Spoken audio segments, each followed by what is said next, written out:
Bonsoir. Ce soir, je veux présenter des mouvements qu'on fait dans notre première année de vie.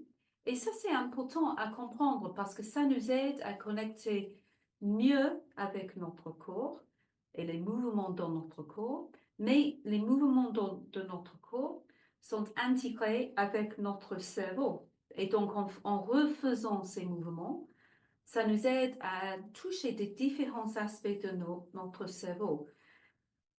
Parce que pendant notre première année, on vient de l'eau, en fait. On a passé, bon, la première année sur la Terre, on avait passé 9 mois dans l'eau,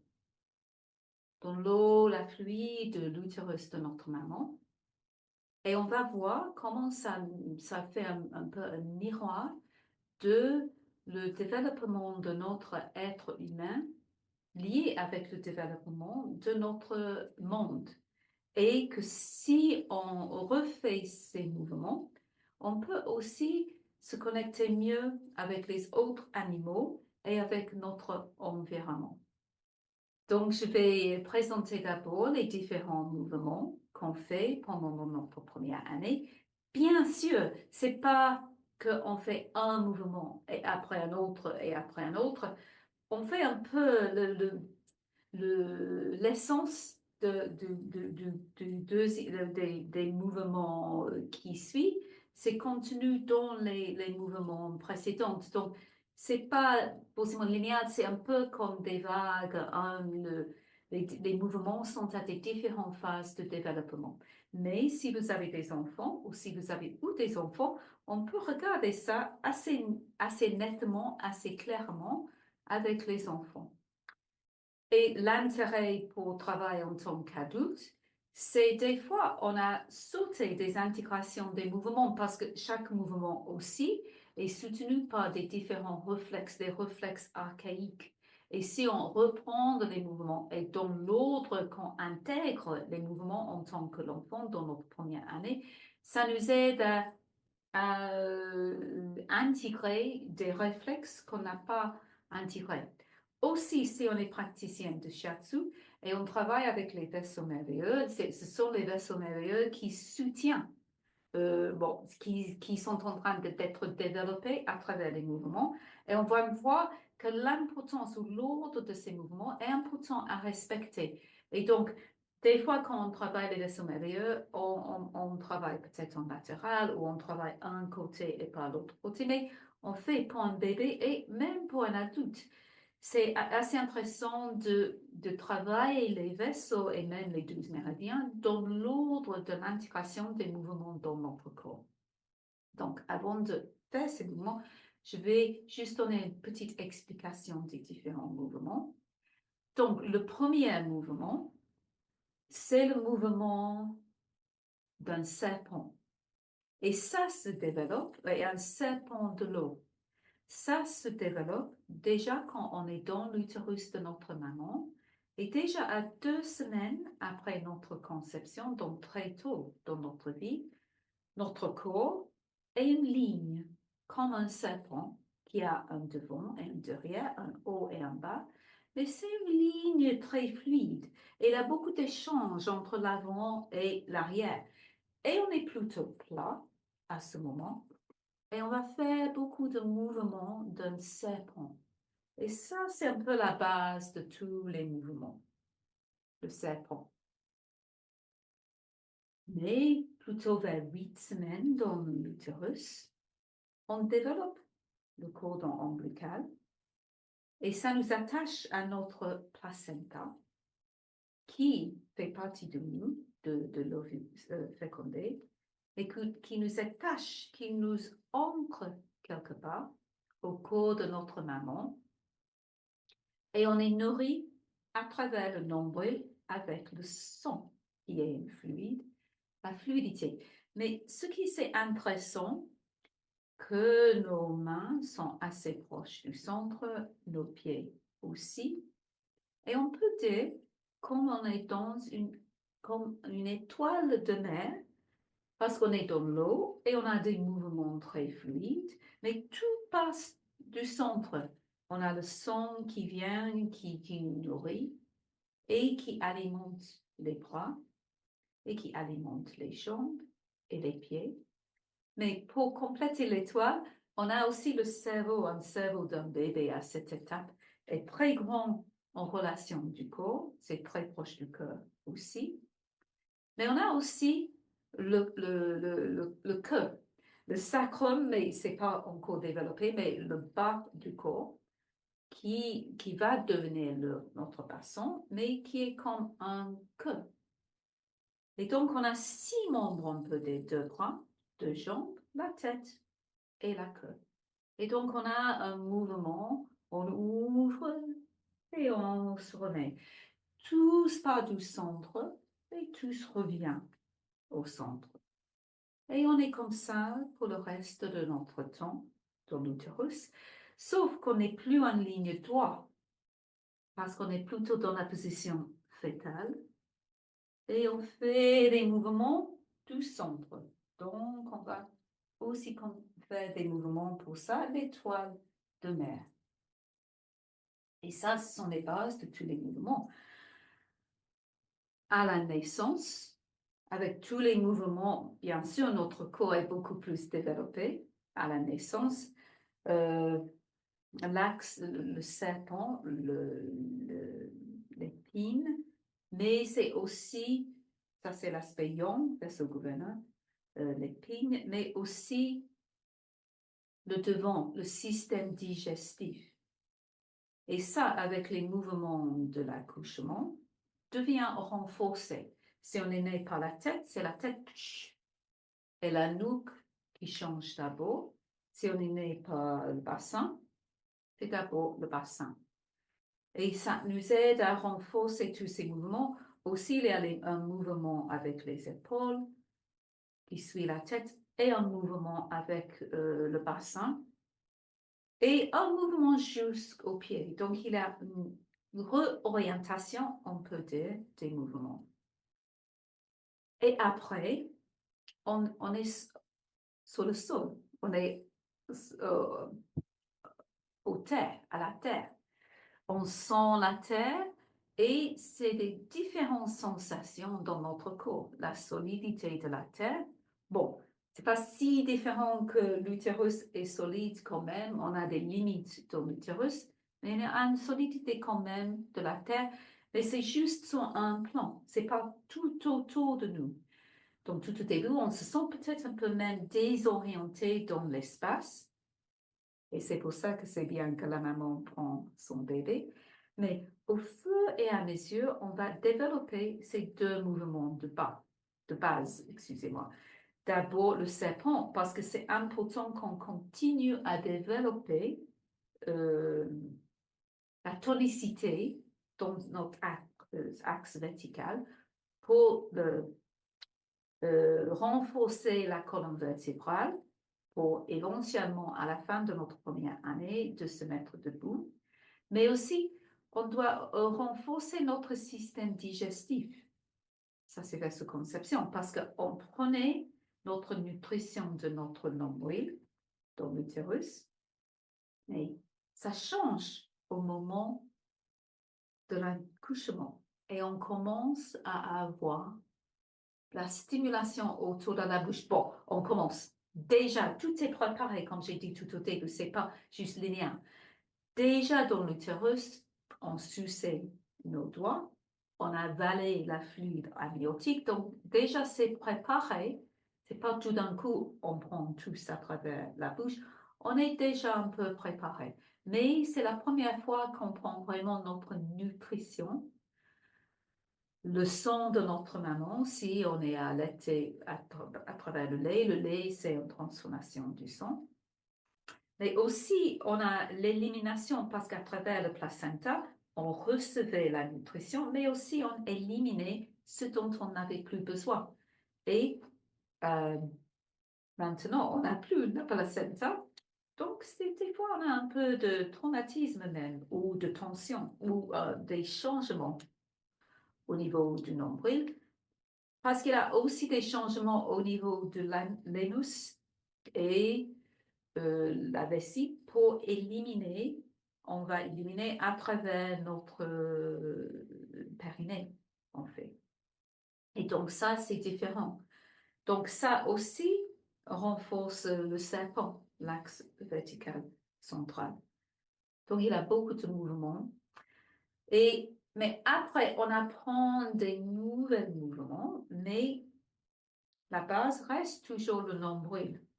Et le nombril est toujours notre centre. Dans la médecine chinoise, on a le dantian devant, c'est juste en dessous du nombril, et le dantian derrière. Mais cette zone est considérée très importante. Et même en tant qu'adulte, surtout au Japon, c'est important qu'on sent le mouvement du centre vers l'extérieur. Et c'est comme ça qu'on développe aussi notre cerveau. Dans l'utérus, on était beaucoup dans la position fœtale, on n'avait pas de relation avec le monde extérieur. Donc, on doit petit à petit s'ouvrir au monde extérieur. Et on fait ça aussi à travers les mouvements, avec les bras, les mains et les pieds. Mais toujours du centre vers l'extérieur, du cœur vers les bras et du bassin vers les pieds. On est toujours un peu comme une étoile de mer, sauf qu'on n'est pas entouré de fluide. Donc, on doit trouver d'autres mouvements. Ça, on appelle ça le mouvement de la grenouille, de l'amphibien, parce que on est en train d'émerger de l'eau. Bon, on a laissé l'eau, mais comme un amphibien, on vient de l'eau vers la terre, donc on doit s'habituer à être sur la terre. Et donc, la coordination des différents mouvements suit de mouvements dans l'utérus et on développe comme un grenouille, un amphibien, le mouvement du centre, toujours, vers l'extérieur, avec les deux bras et les deux mains. Et on prend conscience en faisant ça de haut de notre corps. Et c'est pareil avec les jambes. On prend conscience du centre et vers l'extérieur. Et donc, ça, c'est aussi le développement de notre cerveau, que notre cerveau dans l'utérus, c'était beaucoup dans un espace assez limité. Et petit à petit, notre perception s'élargit. Et c'est pas par hasard qu'un bébé ne voit pas très loin quand il est né, juste à distance euh, vers le mamelon ou vers les yeux de la maman. Parce que si on voit comme un adulte, ce sera beaucoup trop d'informations. Donc, et en plus, le bébé voit juste en noir et blanc. Et donc, il faut avoir, avec le développement de mouvement, il a des développements dans le cerveau. Tout est lié. Mais pour le mouvement, on apprend comme un peu un grenouille, qu'on a un haut du corps et on a un bas du corps. Et on bouge plutôt les deux mains en même temps ou les deux jambes en même temps. Ça s'appelle un mouvement homologue. Les deux côtés qui font la même chose. Flexion, extension, flexion, extension. Pareil pour les jambes. On va faire une petite pratique de mouvement dans un petit moment, mais n'oubliez pas, bien sûr, qu'on n'a pas la même souplesse d'un enfant, d'un bébé. Donc, on fait ce qu'on peut. Des fois, c'est bien juste imaginer. Mais aussi, ce qui est important pour le toucher aussi, pour ceux qui travaillent avec le massage ou le shiatsu, toujours le toucher commence avec le serpent, le centre, surtout le bassin. Bien sûr, tout au début, si le bébé est un peu sensible au niveau du nombril, on peut toucher dans l'espace ou on peut toucher en dessous ou au-dessous, mais du centre, de vasoconception, en fait. Et on part du centre vers l'extérieur. Pour ceux qui connaissent les méridiens yin et yang, on n'a pas de yin et le yang dans les 12 méridiens en ce moment parce qu'on n'est pas debout. Donc, on a un mouvement qui descend pour les yin et le yang, mais aussi qui rentre pour les yin et le yang parce que c'est moins défini. Et c'est pareil pour les bras. le mouvement commence par le cœur et va vers l'extérieur. Il y a des réflexes qui soutiennent ça. Il y a le réflexe du Moro, quand on est un peu agité, on voit que le bébé fait ah! Et même des adultes, des fois, on sent que le Moro, ça s'appelle le réflexe de Moro, que c'est pas intégré si on est perturbé et on a un bruit ou une agitation et on fait, bien sûr, en tant qu'adulte, on va pas faire comme ça, mais on sent qu'il a quand même, voilà, une agitation comme ça. Et on voit moins, bien sûr, dans les jambes moraux. Et il y a aussi un réflexe de Babkin quand on touche les mains, le bébé ouvre la bouche. Si on appuie une pression ici. Et ça, c'est intéressant parce qu'on voit ça, c'est pas intégré si l'enfant est en train de faire quelque chose avec ses mains, même un adulte, et on ne peut pas s'empêcher d'ouvrir la bouche en même temps. Voilà. Et ce que c'est important avec le toucher, le massage, c'est pas de travailler un bras et un jambe en même temps, parce que ça, c'est le prochain mouvement qui va être intégré. On travaille les deux bras ou les deux jambes, mais pas un bras. Bon, un bras, ça va, mais pas un bras lié avec une jambe.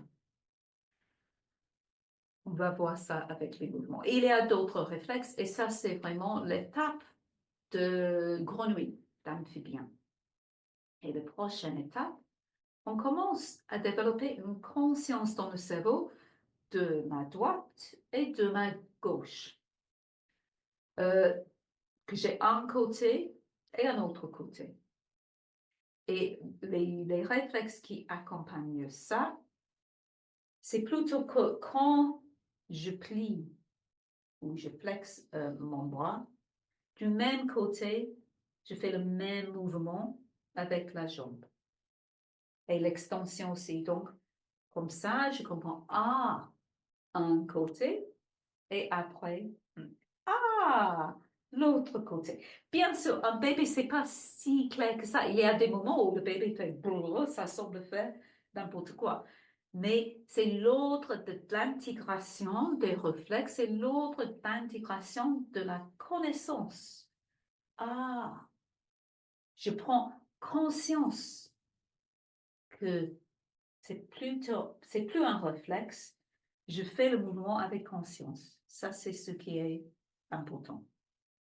Et je fais les deux côtés. Et ça m'aide à, oui, droite et gauche. Et ça, c'est plutôt le mouvement reptilien. Que je fais un mouvement comme un lézard, peut-être, voilà. Et je commence à faire peut-être des mouvements plus rapides que les grenouilles. Et on a moins, le grenouille, on a un grand ventre et une grande tête. Et petit à petit, notre tête en relation, en rapport avec notre corps et notre ventre devient plus petit. Et notre ventre aussi, un peu. Ça, c'est les prochains mouvements homolatéral, la même côté. Et après, c'est le mouvement contralatéral. Donc, je fais la même chose avec la main d'un côté et la jambe de l'autre côté.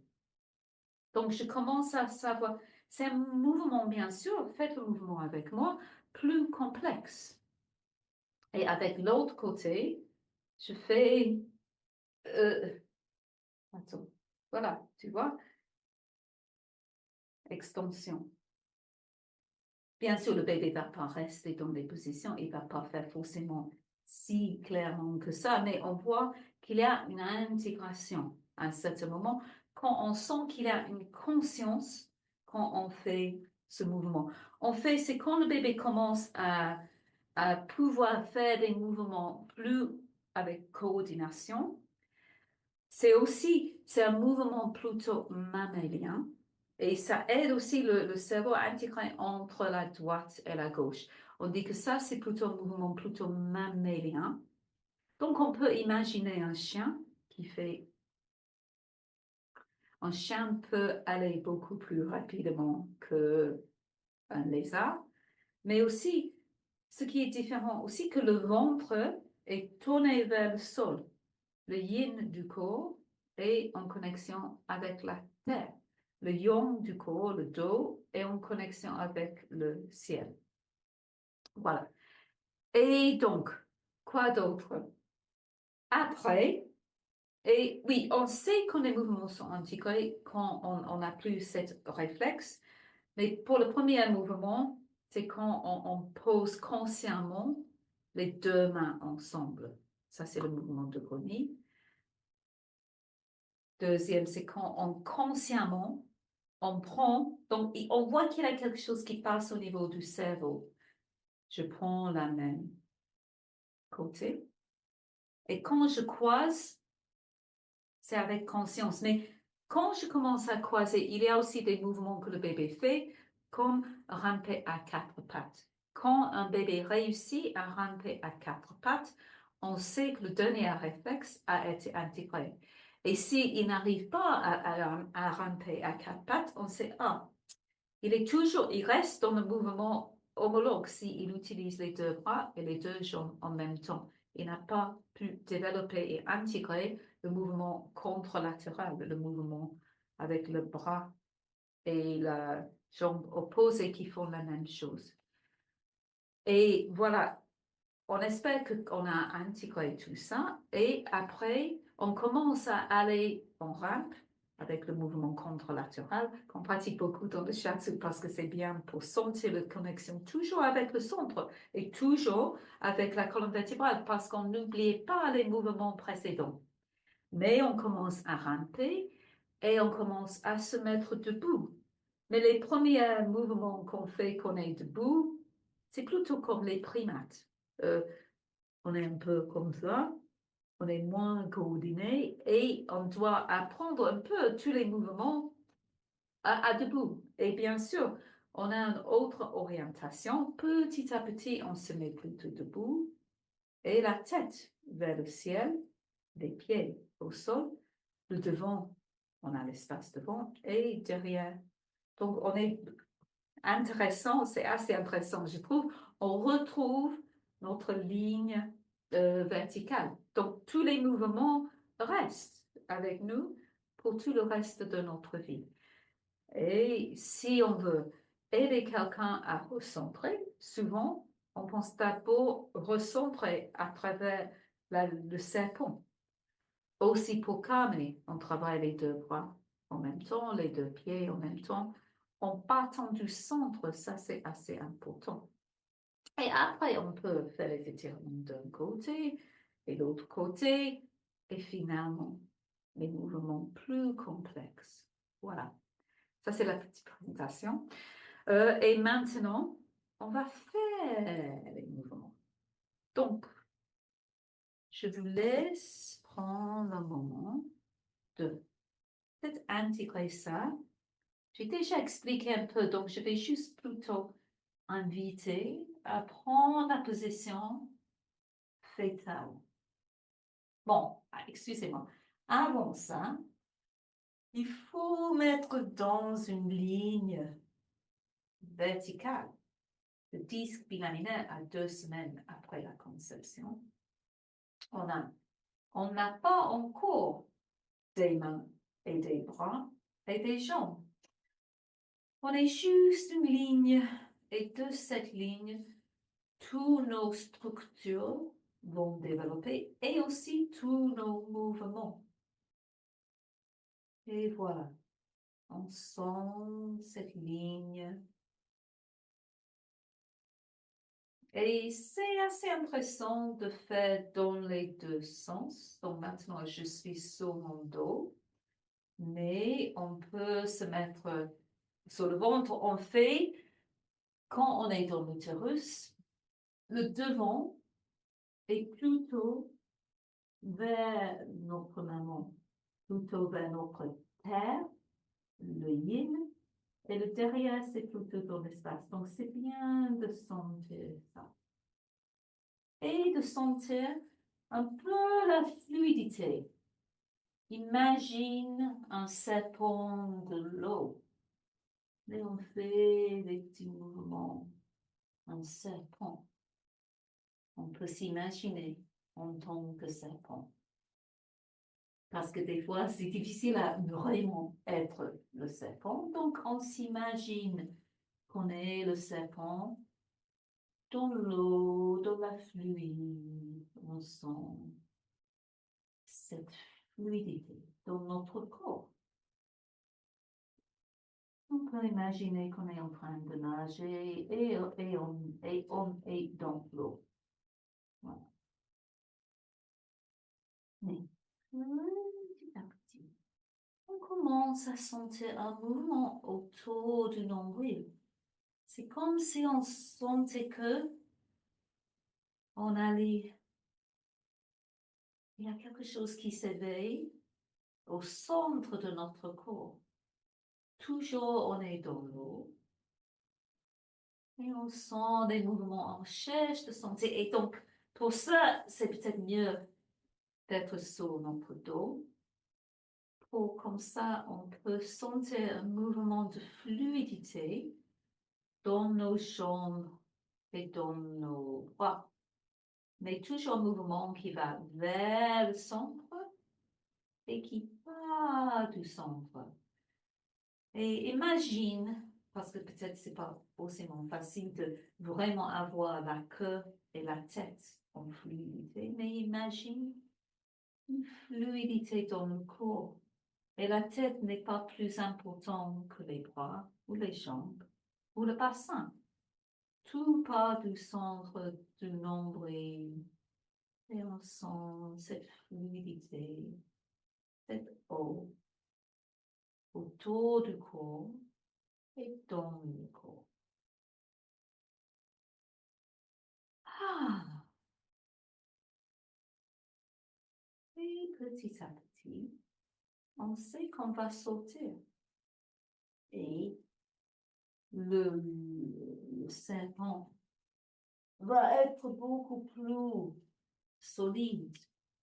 Surtout pendant l'accouchement, il y a beaucoup de compression autour de la tête, autour de la colonne vertébrale, qui descend vers le bassin, vers les jambes, les deux jambes, et les deux jambes même puissent pousser contre l'utérus de notre maman.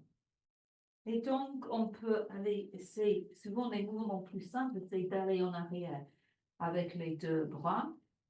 On pousse, on sent cette ligne et on se pousse. Vous voyez? Essayez de faire ça et d'être le serpent. On pousse et après on pousse avec, on essaie de faire. Imagine qu'on a quelque chose à pousser. On voit souvent les bébés font ça. On pousse les deux jambes et on arrive à aller en avant. On pousse, on pousse. Voilà, comme un serpent. Trouver la moyenne de pousser. Et comme ça, maintenant, je dois pousser dans l'autre sens avec mes deux mains. Je pousse, et voilà. Jouer avec ça. Mais bien sûr, il y a aussi les mouvements, pas juste aller en avant, en arrière, mais de rotation. Je vais remettre plus au centre pour les mouvements de rotation d'un côté et l'autre côté, tout autour de cet axe vertical. Il y a aussi le mouvement de un peu de tirer les deux jambes et bras, de faire un cœur, un C, et de faire sur l'autre côté. Voilà.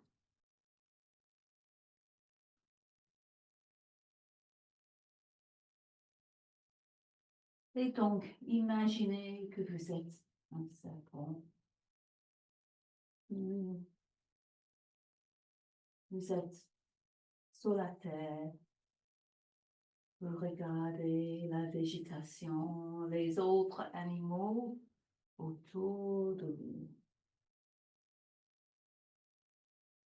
Mais à un certain moment, oui, peut-être votre bouche, il y a un mouvement où vous allez capter quelque chose.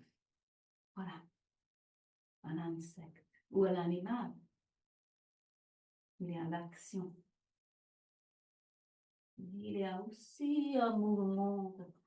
Ah, maintenant, comme un serpent, je vais m'enrouler, trouver un endroit où je peux me reposer dans le noir,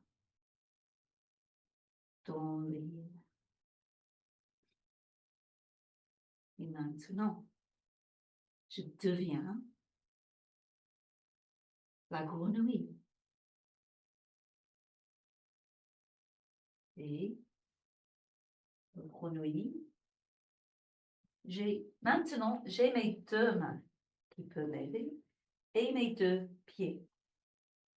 Et je peux aller en arrière avec les deux mains. Et je suis un peu plus loin de la terre. Ça aussi, c'est intéressant. Et je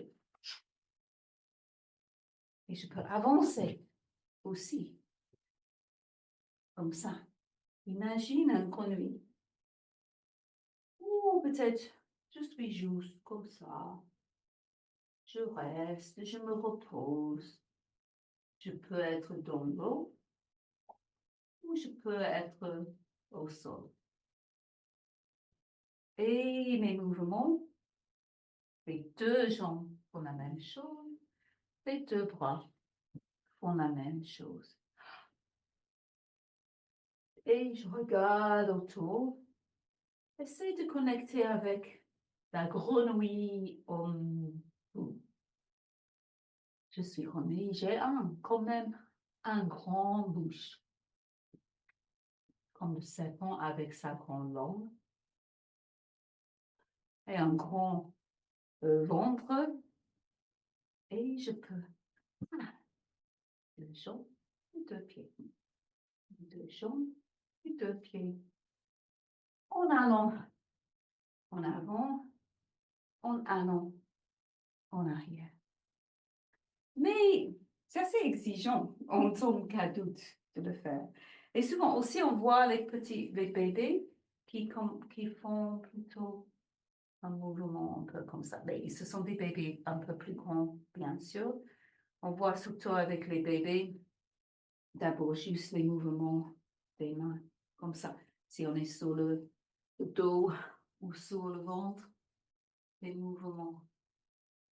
Et peut-être pas tous à la même temps, les deux bras, les deux jambes.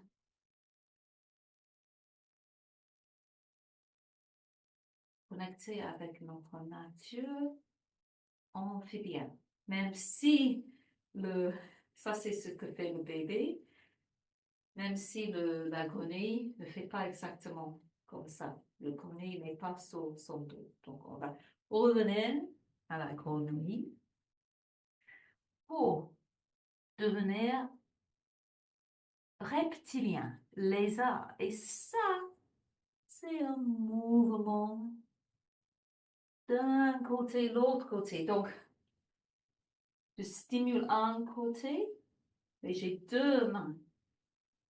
Et je stimule l'autre côté. Et les réflexes sont les réflexes qui soutiennent que si je plie une jambe, je plie mon bras. Et sur l'autre côté, le bras et la jambe sont en extension. Et après, je fais un mouvement. Je ne vais pas bouger, mais vous pouvez essayer de bouger. Dans un moment, je vais bouger parce que je vais faire flexion, bras et jambes d'un côté et après extension et flexion de l'autre côté. Ça, c'est le mouvement plutôt reptilien. Et il y a des réflexes qui soutiennent ça. Et comme ça, j'avance. Voilà. j'avance ou je recule ou j'avance. On peut essayer les deux. En fait, c'est pour aller en avant, c'est toujours un peu plus compliqué. Mais vous faites la même chose avec le même côté, bras et jambes. Voilà. Et bien sûr, pour le bébé, et imagine que vous êtes un lézard, que, ça c'est ton imagination, que je peux aller assez rapidement quand même. J'ai un grand queue et je suis assez souple dans mon corps. Je peux aller dans plusieurs directions. Je peux attraper les animaux, mais je peux aussi me relâcher comme les autres. Main et bras de même côté pliés, main et bras de l'autre côté. Ils font les mêmes choses. Voilà. Et pour un bébé, pour vous donner un petit repos aussi, on peut aussi faire qu'on touche la main et la droite du même côté, avec l'extension sur l'autre côté. Et bien sûr, le bébé, on ne voit pas comme un exercice, on fait ça comme un exercice pour montrer que c'est intégré. Mais avant ça, le bébé touche, touche, touche, et tout d'un coup, il a une prise de conscience quand on touche la membre du même côté. Voilà. Et petit à petit, on va faire des mouvements plus complexes qu'on appelle les mouvements mammaliens. Et on sait que ça, c'est intégré quand on arrive à faire le mouvement opposé. Donc voilà, ma jambe pliée et le bras en extension et l'autre bras est en flexion et l'autre jambe en extension. Ça, c'est le mouvement. Et on peut pratiquer comme un mouvement de ramper en avant. Je ne vais pas aller trop en avant parce que comme ça, vous pouvez comme voir. En arrière. Voilà. En faisant le mouvement opposé. On peut même faire les mouvements d'un côté à l'autre côté. Donc, expérimenter un peu. Extension d'un côté, flexion de l'autre côté. Et donc, le bras, un bras étendu, l'autre flexion. Et la jambe fait opposé. Je vais juste vous montrer ça. Ça, c'est flexion. Vous ne pouvez pas voir trop ça. Ça, c'est extension parce que le jambe opposée, c'est flexion. Voilà.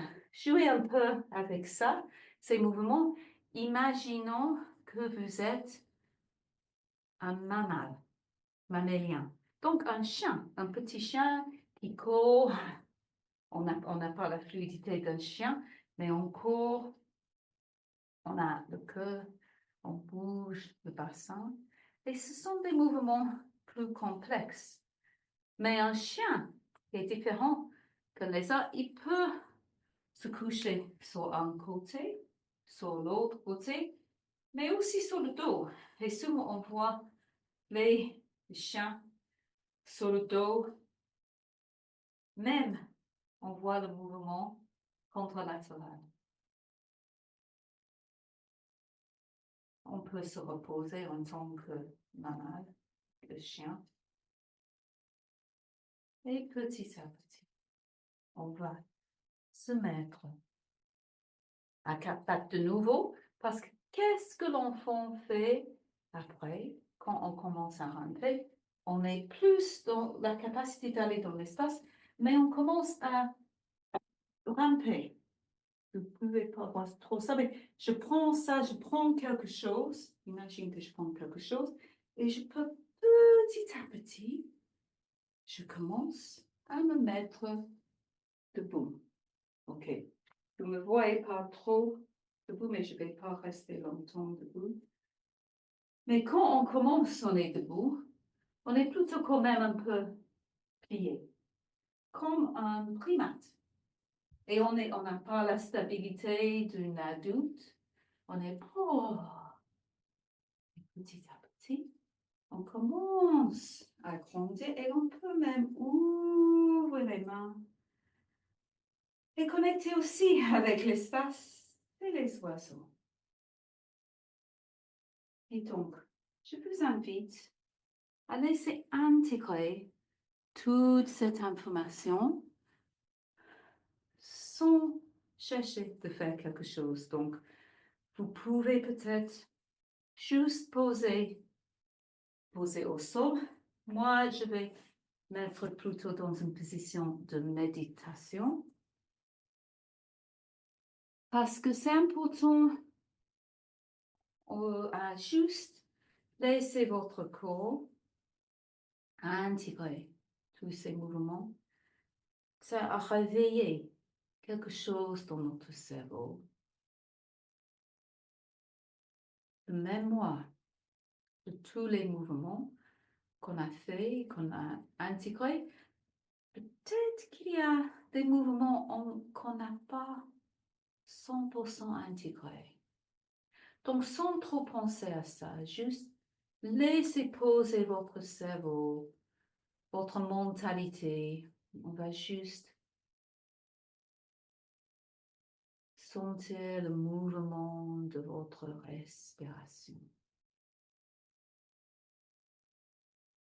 En laissant un petit moment de tranquillité, d'absorber tout ce qu'on vient d'avoir vécu.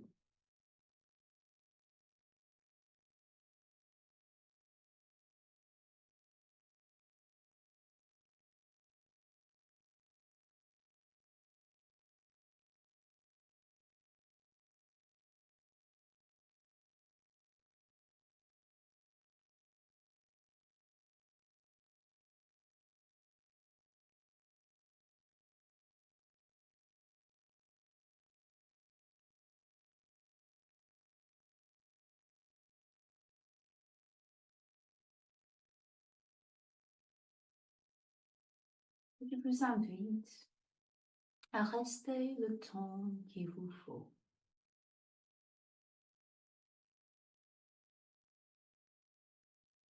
Et peut-être de faire attention à vos rêves ce soir et dans la journée, d'observer les différents animaux qui sont dans votre environnement et sentez la connexion que vous avez avec les animaux. Et donc, merci d'avoir passé ce temps avec moi et j'espère que ça va vous apporter des choses intéressantes. Et si jamais vous avez des questions sur ce que je viens de partager, n'hésitez pas à poser en dessous dans le commentaire. Et voilà, merci. Et bel moment avec les animaux.